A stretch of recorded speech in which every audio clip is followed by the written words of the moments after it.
twongeye turatomboye bana b'Imana kuba tugira ubuntu na Nyagasani akaba duhamagaye ku mpuhwe ze.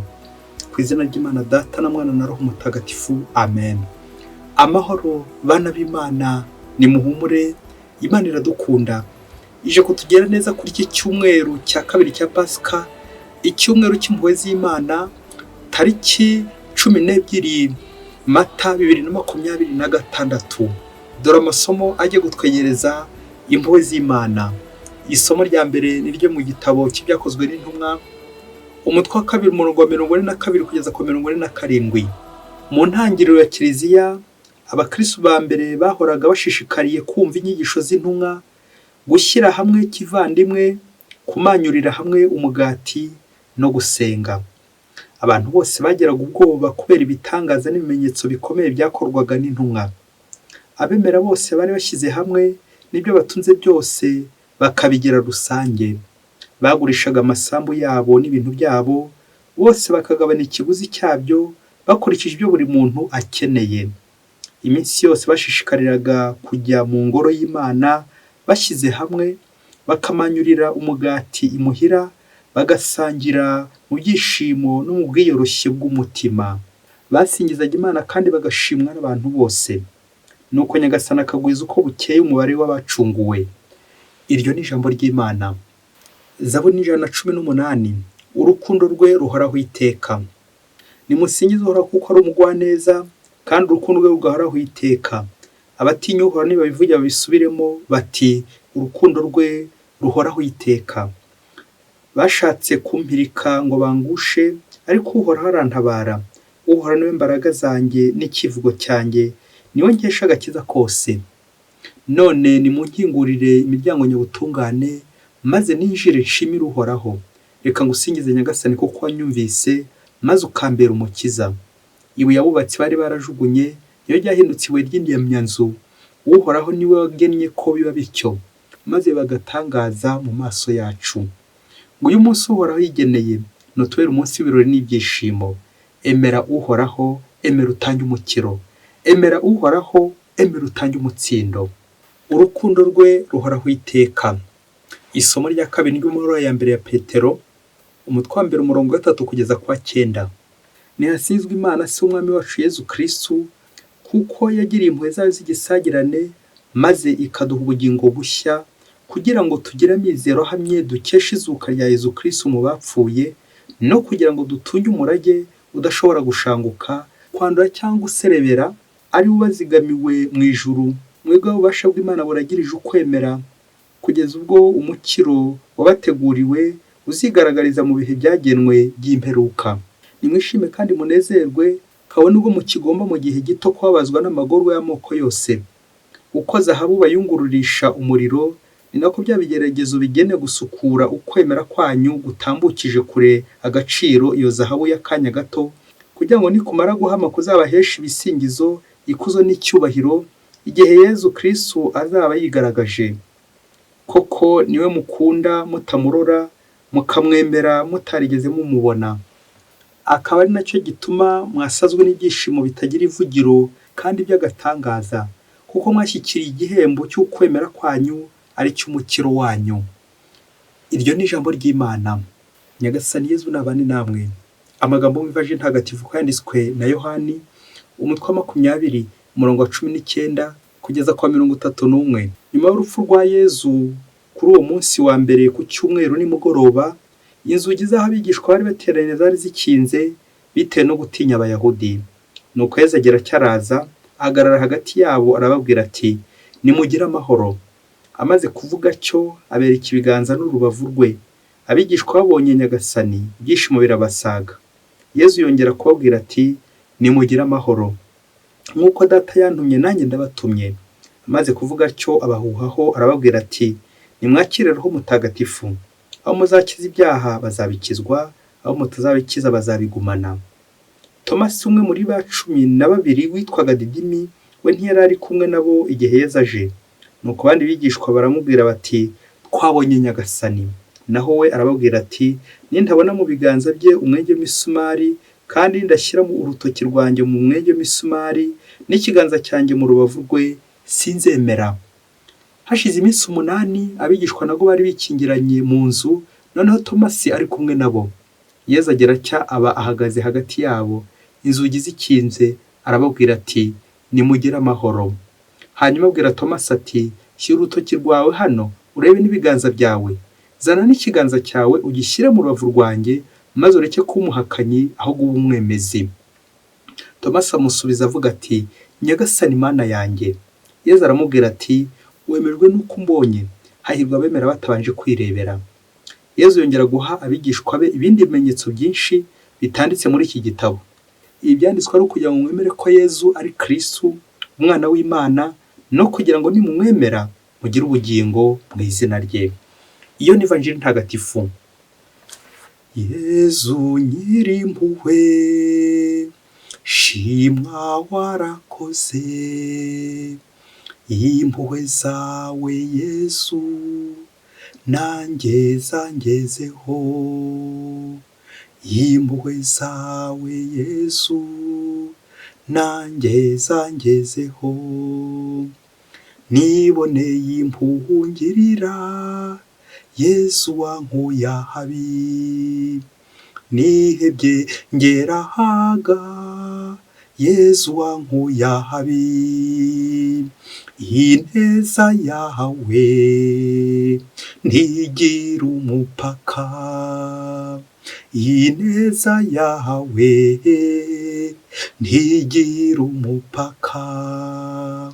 Yesu nyirimpuhwe, shimwa warakoze, impuhwe zawe Yesu nanjye zangezeho, impuhwe zawe Yesu nanjye zangezeho. Bayoboke b'Imana nimugire amahoro, impuhwe zawe Yesu nanjye zangezeho. Iyo ndirimbo yaba ari ufite ibitero byose ugakomeza kugenda uyumva Yesu nyirimpuhwe, Yesu impuhwe zawe nanjye zangezeho. Nawe aho uri bwira umuvandimwe mwegeranye uri kumuha ubuhamya umubwira uti Yesu impuhwe zawe nanjye zangezeho. Ese wabonye Yesu? Wamubonye ryari? Ese wari wacumura? Ntucumura niho uzabyumva neza izo impuhwe z'Imana. Dore ko muri Gatisima ya Kiliziya Gatolika icyaha ntabwo gikurikirwa n'igihano mbere na mbere, ahubwo icyaha gikurikirwa n'iki? Imbabazi, impuhwe z'Imana. Ngiki rero icyumweru tugeze, icyumweru cya kabiri cya Pasika, cyitwa icyumweru cy'impuhwe z'Imana, Dimanche de la Miséricorde Divine. Ba Miséricorde tubasuhuje. Miséricorde ni amagambo abiri y'ikilatini avuga ngo miser cor cordis, ngo umutima ubabara ariko ukaza kubabarira. Ngiki cyo Nyagasani aje gutubwira ko ababarana natwe igihe twakoze nabi, nuko akabona no gutubabarira kuko turi abanyabyaha n'abanyantege nke. Amasomo twateguriwe nadufasha kugenda twumva izo mpuhwe z'Imana, naringe kuvuga mu magufwa, mu mubiri wacu, kuri roho. Nyagasani uza kudushakashaka twatanye kugira ngo tugirire neza. Dufite izingiro rya Tomasi intumwa yakira impuhwe z'Imana ku ikubitiro. Ingingo remezo dufasha kuzirikana kuri amasomo y'uno munsi iragira iti icyaha kirakerereza, impuhwe z'Imana zirazinduka. Byumvikane n'icyaha cya muntu, wa muntu ukerererwa, ariko Imana irazinduka. Yamvuga ugira iti Dieu n'est jamais en retard, c'est l'homme qui est impatient. Ngo Imana nta nemwe igikerererwa, nta nemwe igisiba. Izo nosiyo zo gukerererwa, amagambo yo gukerererwa, gusiba, kurambirwa no kurambika, aherere kuri ngewe nawe, twega abantu basiba, abantu bakerererwa, abantu batiza abandi, abandi batubahiriza igihe. Abo nibo tugiye kugarukaho mu ijambo rikomeye cyane tugiye kuvugaho ry'igifaransa ryitwa ngo la ponctualité. La ponctualité ni iki? Ni ukubahiriza igihe. Ubu rero Nyagasani arifuza ko twakoresha igihe dans le temps et dans l'espace, tumushakashaka kandi tukamubona. Ibyo kandi tukabikora ryari? Buri munsi, kuko icyaha kirakerereza, impuhwe z'Imana zo ziragira zite? Zirazinduka. Wari wakerererwa nuko ufite icyaha, burya nuzinduka uzamenye ko nyine nawe uri gukora mu murongo w'Imana, kuzinduka. Ariko nanone mbere y'igihe si igihe, na nyuma y'igihe si igihe. Kuzinduka tuvuze nuko Nyagasani iyo wakoze nabi impuhwe ze zihita zigutangatanga zikagutanga imbere, yaneza igutanga imbere, inabi ikaguherekeza. Icyaha gikomeza kugenda kiduherekeza, ariko neza y'Imana yatugiye hehe imbere. La ponctualité, kubahiriza igihe. Impuhwe z'Imana nyine nicyo ziba zije kudusaba mu kuzirikana kubahiriza igihe ndetse no kuzirikana uburyo icyaha kidukerereza. Impuhwe z'Imana zikaza zidusanganira, reka tuzirikane ingingo 3 ziza kutuyobora neza, maze natwe tuze kuba bemezi aho kuba bahakanye. Noneho nawe uze kuvuga uti ndemera Nyagasani, nko Thomas rero yatinyutse akajya gute akabivuga. Ijambo rya mbere la ponctualité. Ubundi iryo jambo kubahiriza igihe, gukurikiza igihe, rivuga iki, risobanuye iki? La ponctualité par définition, igisobanuro ngo ni ukubaho ugomba kuba uri, ugahabera mu gihe cyacyo, ugahakora icyo ugomba guhakora. N'ibindi byinshi cyane bigaragaza kudasiba ndetse no kudakerererwa. Byose bikatuganisha kubahiriza gahunda z'Imana, kubahiriza igihe Imana iduhereza kugira ngo tuyumvire.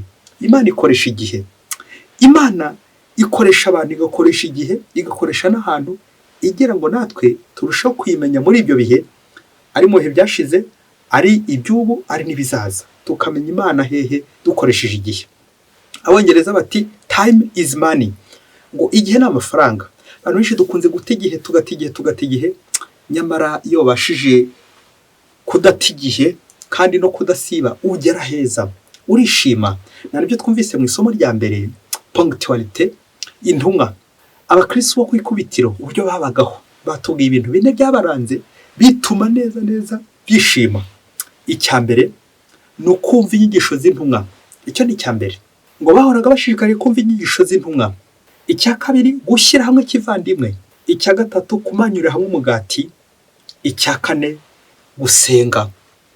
Ibyo bintu rero byatumaga baguma hamwe bakishima, ngo nta mukino babagamo, kuko buri wese ibyo bashyiraga hamwe, buri wese agafata icyo akeneye. Ako kantu umubyeyi we koko ni icyo abantu babuze. Abantu babuze gusangira. Naho ibintu birahari, nta cyabuze muri kiliziya, nta cyabuze ku isi, usibye umurumba tugira, kwikubira, kudashyira hamwe, kutubahiriza igihe. Yaba wohereza igihe, wakumvise ko ugomba kuba aho ugomba kuba uri kumwe n'abandi n'abavandimwe. Nayo ntero muri ibyo azabo n'umunsi ati urukundo rwe ruhoraho iteka. Igihe kidufasha kumva ko dukunda abandi. Burya ukerererwa nuko wikunda, ntabwo ukunda abandi. Igihe kidufasha gusingiza Imana, nk'uko Petero atahomye no kwidushishikariza zambuwe Imana ituremburisha. Ati ntihasingize se umwami wacu Yesu Kristo, kuko yagiriye impuhwe zazo z'igisagirane, maze ikaduha ubugingo bushya, kugira ngo tugire amizero dukesha izuka rya Yesu Kristo mu bapfuye. Amen, amen. Ngeze impuhwe z'Imana zituma dushobora kwemera Yesu Kristo wapfuye ariko akazuka. Impuhwe z'Imana zigenda zidukurura. Iyo ufite impuhwe z'Imana, iyo wakira impuhwe z'Imana, urishima, ubaho neza. Nk'aba bakristo bunze ubumwe kwikubitiro, ntawagira ikibazo muri bo, kandi aho bicaye nyine bashobora kubona ibisubizo. Akabya bindi ngo abagiye inama Imana irabasanga. Ikindi kandi umutwe umwe wifasha gusa ntiwifasha gutekereza. Rero iyo abantu bashyiraga hamwe, rega gushyira hamwe ntago ari gufata ufite imodoka ngo ahuze n'umuntu ufite moto, ahuze n'umuntu ufite igare, bose baze guhuriza hamwe hanyuma aze kugabura bugihenge. Oya, ushyira hamwe nuko buri wese amenya icyo mugenzi we akeneye, ukamenya icyo mugenzi wawe akeneye. Icyo nicyo bita nyine n'ubundi n'ubutabera. Mugenzi wanjye akeneye iki, njye nkeneye iki. Uko niko gushyira hamwe, kumva impumuro ya mugenzi wawe, ese akeneye iki. Ngiyo ponctualité, igihe kikakwereka mugenzi wawe icyo akeneye, cya gihe uko ugomba kumufasha muri icyo gihe. Kubahiriza igihe, kuko igihe cyose ubahiriza igihe uzamererwa neza. Ingingo ya kabiri, umwanzi w'igihe, gukererwa no gusiba. Dufite urugero mu Ivanjiri wakerewe kandi akanasiba. Gukererwa no gusiba babyita signe de désobéissance, ni ibimenyetso byo kubahuka, gusuzugura. Dufata urugero rwa Thomas wari wasibye ikoraniro. Abandi bigishwa bari hamwe bikingiranye ngo kubera gutinya Abayahudi, bivukane ko bari bagize ubwoba. ese kuba Tomasi yaragiye si ikimenyetso cy'uko nanjye kuvuga yari ikihebe, we aragenda agasiga bagenzi be guta abandi. Ese tuvuge ko Tomasi yagiye kwamamaza ubutumwa? Ntabwo byari kumukunda kuko Yezu wazutse niwe nyine ubahereza ubutumwa. Tomasi yarasibye arakerererwa, bigeza n'igihe abandi Yezu aje abaha Roho Mutagatifu. We aje ati ntibishoboka, nanjye nzamwibonere. Ngicyo cyaha gikerereza mu gihe za mpuhwe z'Imana zazindutse. Yezu yazindutse, Tomasi we yagize ate? Yagiye, yakererewe. Ko biri kose ntabwo azumva ibyo abandi bumvise. Ngicyo cyaha gikerereza, wari kuba ugeze kure nawe mu myumvire, ariko kubera ko wasibye wakererewe, uzasanga abandi baragusize, usigare usiganuza nk'aho umusizi usiga agasiga basigara basiganuza. Tomasi rero niko byamugendekeye, yabaye nk'uwo musizi nyine arabasiga, nyuma nibwo yaje gusigara nyine asiganuza. Turamwumva rero ari imbere ya Yezu. Yezu agiye kongera kujya gute? Yezu yongeye kumubonekera. Ese Tomasi yabwiwe n'iki ko Yezu aza kugaruka noneho? Aha, ni bya bindi yamvugo Mutagatifu Yohani Mariya Vianney yavugaga ati, si umunyabyaha ushaka Imana ngo ayisabe imbabazi, ahubwo n'Imana yiruka ku munyabyaha ngo imubabarire. Amen, amen. Yezu ubwa mbere aje abura Tomasi, arahangayika, ajya kumushaka iyo yatorongeye, iyo yari yaburiye, ntabwo tuzi aho yari yagiye, ariko Yezu yafashe igihe ajya kumushaka. Cya gihe Yezu afata akajya gushakashaka ntiyazimiye. Ngize impuhwe za Yezu zirembuza n'umunyabyaha, wa wundi wataye ikoraniro, wa wundi wagiye, wa wundi wasibye, wa wundi wakererewe, Yezu akajya kumuzana. Bishoboke ko zino ntumwa zavuze ati aha awa kuba utaruhari nawe ubyumve. Yezu yaje aradusuhuza, aduha na Roho Mutagatifu, none wowe nyine wahombye. Ubwo nyine byarangiye nyine nta n'ubukino mu ntumwa. Ntabwo ari uko Yezu akora. Arongera akampa iki? Deuxième chance, andi mahirwe. Wa mubyeyi we, Imana nta kintu itadukorera, yongera kuduha iki? Andi mahirwe, deuxième chance. Nguko impuhwe z'Imana zazindutse kwa Tomasi, ariko zisanga atariyo. Iyo ukerererwa ugira agahinda burya, ugira n'ishavu. Iyo usiba noneho niho kwiheba. Tomasi buriya yari yihebye, ariko Tomasi byaje kurangira yemeye. Nubwo anyuzuye hirya agakerererwa, ariko Nyagasani yakomeje kugenda murembuza n'ikimenyimenyi. Nibwo avuze ati, Nyagasani Mana yanjye. Ni nkaho avuze ati, ndemera noneho nabyemeye, ngiye nakubona, ndakumenye. Ugushidikanya kwa Tomasi nanone ntiduhere ko yasibye akanakerererwa, ahubwo bitwibutsa kwa gushidikanya kugira ngo uzashobore gusobanukirwa, umenye ibyo uzajya kuvuga. Nabyo birashoboka, ariko twirinde gukererwa, twirinde gusiba amakoraniro, kugira ngo Nyagasani impuhwe ze zikomeze zisagirane muri twebwe. Nubwo yazinduka aje gutureba, ariko tujye tuzirikana ngo icyaha kiradukerereza. Na niyo ngingo ya gatatu tujye kuzirikana, icyaha kirakerereza umubyeyi we, impuhwe z'Imana zo zirazinduka. Tomasi yari yakererewe, ntiyari ahari. Wumve abandi ibyo babonye, Roho Mutagatifu Yezu nyine azongera muheho, ariko ubundi yakererewe, yari kuba ageze kure. Impuhwe z'Imana zazindutse ziragutanga. Mubyeyi wowe ntibirakubaho neza Imana ikazije kugushaka, ariko ugakomeza kunangira, ugakomeza gukerererwa? No gukererwa mu cyaha. Nyagasani akaza kubwira ati, ngwino wihane wicuze, wowe ugakomeza kugenda ugira ute? Ukerererwa. Mubyeyi, inkuru yumve n'ubushishozi, wasanga iri mu rugo rwawe, wasanga hari mubyara wawe iriho, mwene wanyu iriho, mukuru wawe iriho, murumuna wawe iriho, cyangwa nanjye. Buri wese ayumvana ubushishozi. Hagati aho hari n'igihe waza kurira bitewe n'uko ushobora gufatwa n'ikiniga. Fata agatambaro kawe, fata ikamushwari kawe hafi. Hari igihe waza kurira, mbaye nk'uburi hakiri kare. Ngo umunsi umwe hirya kure cyane muri Afurika, très loin kure cyane, umukobwa bitaga Kamariza, abakamariza tubanje kubasuhuza, ngo yarasengaga cyane, wa wundi usengaho ko ari umunyempano ukomeye cyane, usenga agakunda gusenga, biranamushimisha, akubahiriza igihe cyo gusenga. Mu gihe kimwe kiza kugera ngo aza kugwa mu cyaha. Icyaha ucyumve nka péché avec grand P. Icyaha uraza gucyumvira nawe icyaha yaguyemo. Nuko ngo Kamariza aza kwicara aricuza, nk'umukristo wese ugiye guhabwa penitence akabanza kwicuza. Nuko aricara akora examen de conscience, arisuzuma, ngo mu kwicuza kwe kurikire mubyeyi hari igihe nawe waza kuba uri hafi aha ngaha ngo aratangira ati ubwa mbere bikiza nagiye gusura umusore ngeze iwabo amfata ku ngufu jusque là kugeza ubu nta cyaha mfite kuko niyo wansagariye anesha ubusugi bwanjye ubwo icyaha niwe gikoze njye nta cyaha nigeze nkora. Kamariza yisuzuma atyo arongera agera ha kabiri ati ariko ku nshuro ya kabiri nongeye kujya gusura umusore noneho ntabwo yafashe ku ngufu ahubwo twarabyumvikanye ari njye ari nawe turabyumvikana. Nuko Kamariza yungama ati ubwo twabyumvikanye uko nyine ari we ari nanjye ntawe ufite icyaha. Aho ngaho naho nta mbabazi nasaba kuko nta cyaha mfite nawe nta cyaha afite kuko nta ufashe undi ku ngufu aho nta cyaha kirimo. Nuko ricecekera arakomeza ageze imbere bishoboke ko umutima ukomeje kumukomanga ariko umutima ukomeje kumukomanga nuko yongera yisuzuma ati ariko ubwa gatatu noneho nanjye nagiye gusura umusore noneho aba ari umusaba ko twaryamana ninjye bimwisabye noneho aho ndumva ari njye ufite icyaha noneho icyaha ndacyemera none ndajya kukicuza ariko nubwo mfite icyaha ndabanza njye kwipimisha nipimishe sida ninsanga ntaranatwaye n'inda nibwo njya najya gusaba penitensiya nshimira Imana ko nyine yabinkirije ko ntazanasubira ukundi.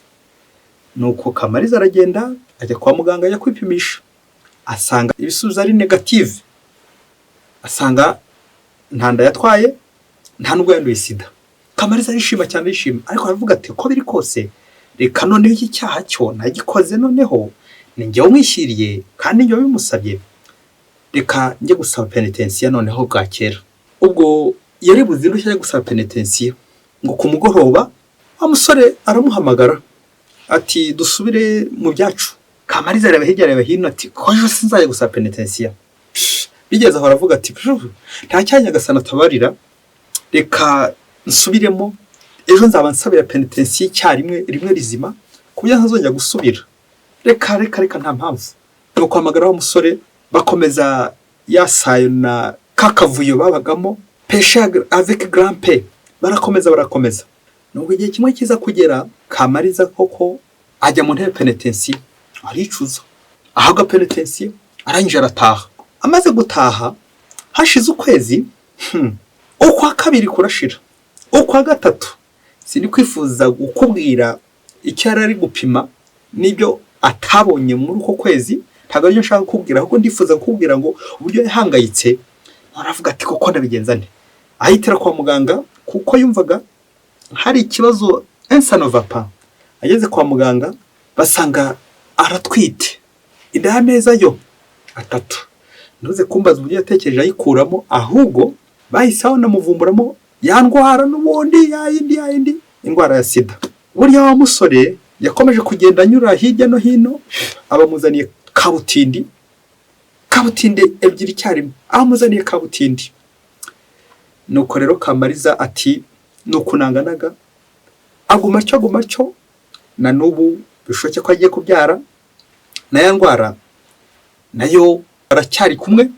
Nuko Kamariza aribaza komeza kugenda yibaza ko guki cyagihe nemere wa musore ngo sezere gucyangisezeraho ko nakagisezeyeho nkomeza kugisezeraho kugera ku ndunduro none dore ibimbayeho yewe kugeza na n'ubu Kamariza aracyari kwicuza wa mugoroba kagasezero agiye gutanga ngo asezere ku cyaha ngo ubundi arangize rimwe rizima atazasubira ukundi.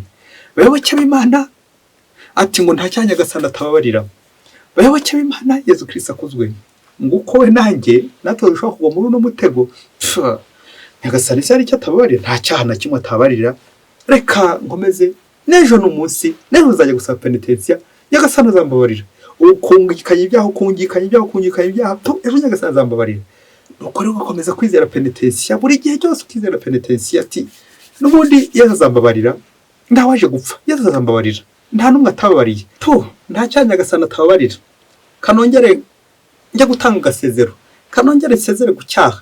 Uwabariye Maria Madalena umusambanyi kabuhariwe akabara Tomasi wari wacitse agatabagenzi be akababarira ba Paulo bari ba Saula akababarira bose ngewe yabura kubabarira. Nuko ukimahoroniza ukiha amahoro ati nta kibazo rwose, nta kibazo, ibintu ukabirurativiza neza neza, impuhwe z'Imana ukazirurativiza ati Imana ndabizi izambabarira, nta kibazo, nta kibazo. Imana izakubabarira ukungikanya ibyaha. Ngaho abantu benshi duherereye ati Imana izambabarira, Imana izambabarira, ugahera aho ngaho muri icyo cyaragata aho ngaho nyine ngo Imana izakubabarira, wowe se gucyo utayibabarira, kujya utayibabarira kuzi ko icyaha ari nko kujomba inkota mutima w'Imana, guca Imana utayibabarira. Icyo utifuza ko wakugirira na ntukagire mugenzi wawe, guca Imana yo utayibabarira. Uze gushyiraho utubazo nka 12.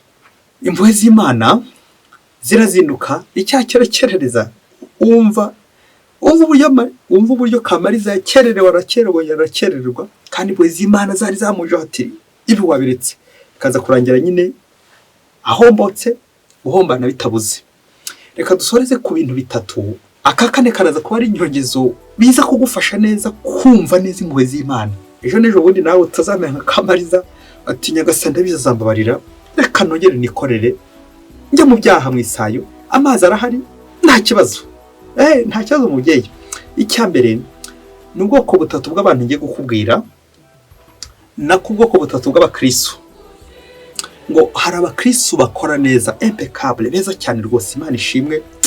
Niba uri muri abo, Imana ishimwe, bakora neza, byiza cyane.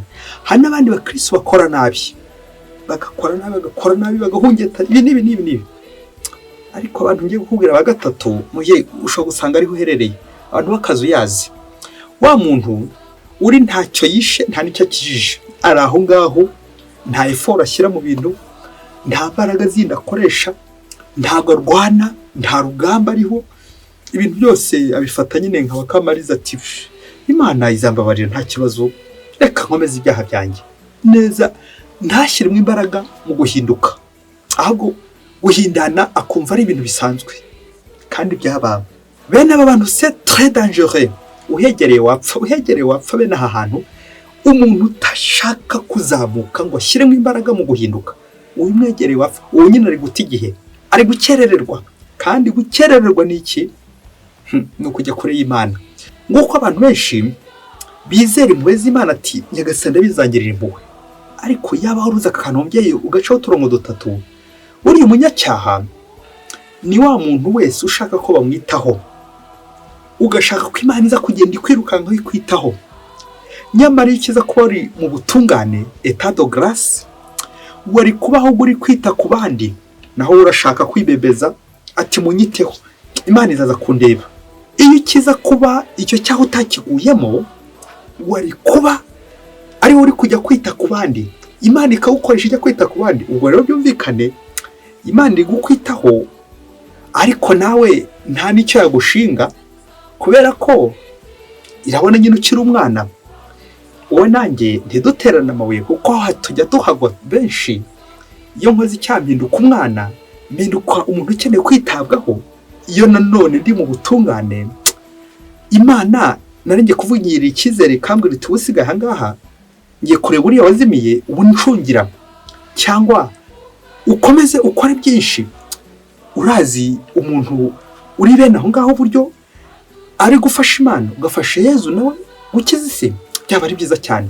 Être responsable, gufasha Yezu. Rero niba waraguye, niba uguye, birumvikana ukeneye baza gukubyutsa, ariko niba uhagaze uritonda utagwa, icyo ni cyambere. Ariko niba uhagaze nanone uri ahantu heza, komereza aho ngaho, niho uzabyutsa abandi. Mujya ko uri gukumva kuyo guhe nyine ukenera abakubyutsa, ariko iyo uri hagaze ubyutsa abandi, uba uri gukora umurimo mwiza. Komereza ngo wa muntu nyine ukora neza.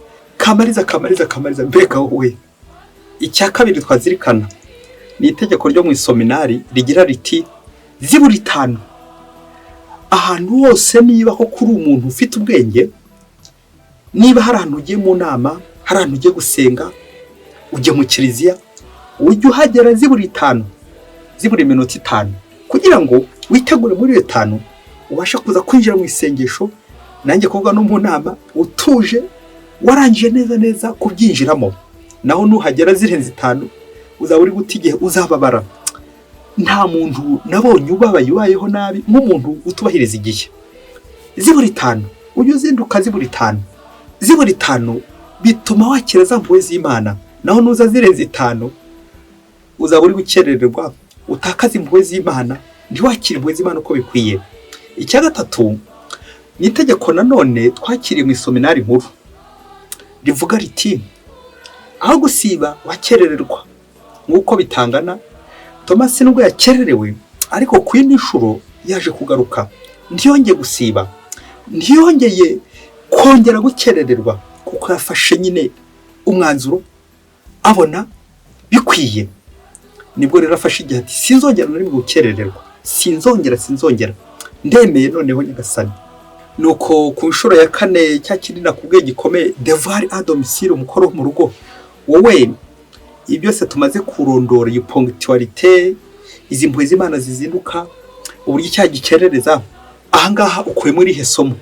Nta rindi ukomeza gukora musibye kuzinduka ziburi 5, kuzinduka rwose ukazinduka ziburi 5, kuko icyaha kiragukerereza. Icya kabiri nkuyemo kwa kamariza, kutabangikanya ibyaha, tipo ndabizi impuhwe z'Imana n'igisagirane, ejo Imana izambabarira, reka nongere ncumure. Oya, ugomeye kumenya ko igihe cyose watangiye gucumura uri gukerererwa. Imana akagombye kuba yagushinze byinshi, uri gukora byinshi, noneho uri gukora ibitangaza. Dutekereze muri iriya somo ati ibitangaza by'intumwa zakoraga kubera iki? Bari bashyize hamwe bagakora ibitangaza, kuko barazindukaga, punctualité, bakubahiriza igihe, bakabaho ugomba kuba bari. Icyo gihe ukora ibitangaza byinshi. Naho iyo uri kumwamwanya, uri kubeshya, ukeneye nyine impuhwe z'Imana kugira ngo ugaruke. Icyanyuma naharanira uno munsi kuba responsable, état de grâce. Igihe cy'inema z'Imana, buri gihe nkaba numva inema z'Imana zindiho, kuko icyaha iyo gikoze inema z'Imana zikuvaho. Cya kingaruke 3: guhemukira Imana, guhemukira abavandimwe, nawe ubwawe ukihemukira ukabura inema z'Imana. Kuri iki cyumweru cy'impuhwe za Nyagasani, nkwifurije nawe impuhwe z'Imana ko zakugeraho, za mpuhwe z'Imana nanjye zagezeho, nawe zikugereho, maze dukere no gutega ibiganza, twakire impuhwe z'Imana zazindutse zije kudusanganira, dusangire na Kristo wababaye agapfa ariko akazuka, none natwe akaba ari iwacu atuzanye impuhwe. Mwese mugire icyumweru cyiza. Imana ibaho umugisha. Imana Data na Mwana na Roho Mutagatifu. Amen. Padiri Masumbuko Ladislas wa Diocese ya Cyangugu.